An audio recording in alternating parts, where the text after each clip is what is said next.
இன்றைக்கி நம்ம பார்க்க போகிற ஃபஸ்ட்டு சென்டென்ஸ் என்னென்னா, எனக்கு சமைக்கிறதுனாலே கைவந்த கலை. எனக்கு சமைக்கிறதுனாலே கைவந்த கலை. சிலவங்களுக்கு சமைக்கிறது ரொம்ப ஈஸியாக வந்துடும். அது மாதிரி சிலவங்களுக்கு டிரைவிங் ஈஸியாக இருக்கும், சிலவங்களுக்கு கிரிக்கெட்டு விளையாடுறது ஈஸியாக இருக்கும், சிலவங்களுக்கு ஆக்டிங் ஈஸியாக இருக்கும். இந்த மாதிரி எதுலெல்லாம் அவங்க தனித்துவமாக இருக்கிறாங்களோ அதுக்கெல்லாம் இந்த சென்டென்ஸை நீங்கள் யூஸ் பண்ணலாம். இதை எப்படி இங்கிலீஷில் சொல்லலாம்னா, cooking is my cup of tea. Cooking is my cup of tea அப்படின்னு சொல்லலாம்.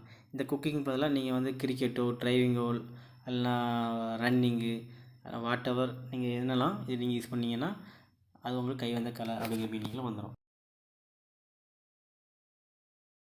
நெக்ஸ்ட் சென்டென்ஸ் என்னென்னா, உன் வேலையை பாருடா. உன் வேலையை பாருடா. சப்போஸ் நீங்கள் ஏதாவது ஒரு டென்ஷனில் இருப்பீங்க, அப்போ உங்கள்கிட்ட யாராவது ஏதாவது பேசிகிட்டு இருப்பாங்க, நீங்கள் உடனே சொல்லிங்க உன் வேலையை பார்த்துட்டு போ, இல்லை உன் வேலையை பார்த்துட்டு பாருடா அப்படின்னு சொல்லிங்க தானே. அதை எப்படி இங்கிலீஷில் சொல்லலாம்னா, mind your business. Mind your business அப்படின்னு சொல்லலாம். நம்ம பார்க்க போகிற தேர்ட் சென்டென்ஸ் என்னென்னா, தேவையில்லாமல் பேசாத. தேவையில்லாமல் பேசாத. அதாவது நீங்கள் ஏதோ டாபிக் பேசிகிட்டு இருப்பீங்க, உங்கள் பக்கத்தில் இருக்கிறவங்க சம்மந்தம் இல்லாமல் அந்த அந்த சப்ஜெக்ட்டுக்கு அப்பார்ட் அவர் என்ன பேசுவார்னா ஏதாவது கேட்பார் அப்படின்னு சொல்லலாம். தேவையில்லாமல் பேசாமல் வேலையை பாருன்னு சொல்லிங்களா. தேவையில்லாமல் பேசாத. இதை எப்படி இங்கிலீஷில் சொல்லலாம்னா, enough chit chat. Enough chit chat அப்படின்னு சொல்லலாம். நீங்களும் உங்கள் ஃப்ரெண்டும் பஸ் ஏறதுக்கு பஸ் ஸ்டாண்டுக்கு போயிருக்கீங்க, பஸ் வந்துட்டு அப்போ பஸ்ஸில் ஏறுன்னு சொல்லிங்க தானே. இதே எப்படி இங்கிலீஷில் சொல்லலாம்னா, get on the bus. Get on the bus. நம்ம பார்க்க போகிற நெக்ஸ்ட் சென்டென்ஸ் என்னென்னா, தண்ணி குடிக்கும்போது புறையேறிடுச்சு. தண்ணி குடிக்கும்போது புறையேறிடுச்சு. இதை எப்படி இங்கிலீஷில் சொல்லலாம்னா, I choked on the water. I choked on the water அப்படின்னு சொல்லலாம். நாம் பார்க்க போகிற நெக்ஸ்ட் சென்டென்ஸ் என்னென்னா, என்ன கடுப்பேற்றாத, இல்லைன்னா என்ன வெறுப்பேற்றாத. நீங்கள் ஆல்ரெடி ஏதாவது கோபமாக இருப்பீங்க, பக்கத்தில் சம்மந்தம் இல்லாமல் வேறு ஏதாவது இன்னொருத்தவங்க வேறு ஏதாவது பேசுவாங்க அப்படிங்கிற சொல்லிங்க, என்னை கோவப்படுத்தாத, என்னை வெறுப்பேற்றாத அப்படின்னு சொல்லிங்க தானே. இதை எப்படி இங்கிலீஷில் சொல்லலாம்னா, don't get me frustrated. Don't get me frustrated அப்படின்னு சொல்லலாம். நம்ம பார்க்க போகிற நெக்ஸ்ட் சென்டென்ஸ் என்னென்னா, இது நம்ம காலேஜ்லேயோ ஸ்கூல்லையோ கண்டிப்பாக உங்களுக்கு நடந்திருக்கும்.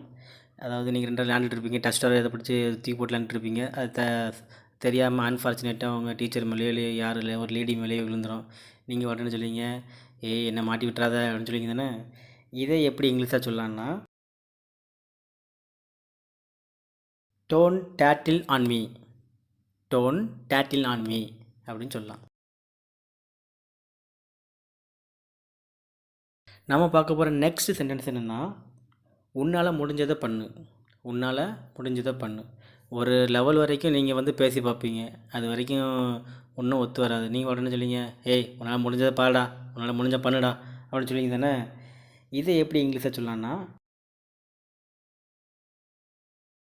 Two whatever you can. Do whatever you can.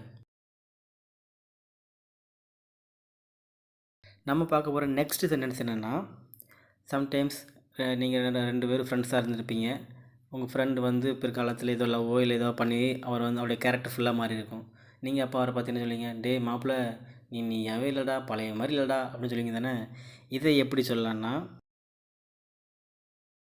You seem of.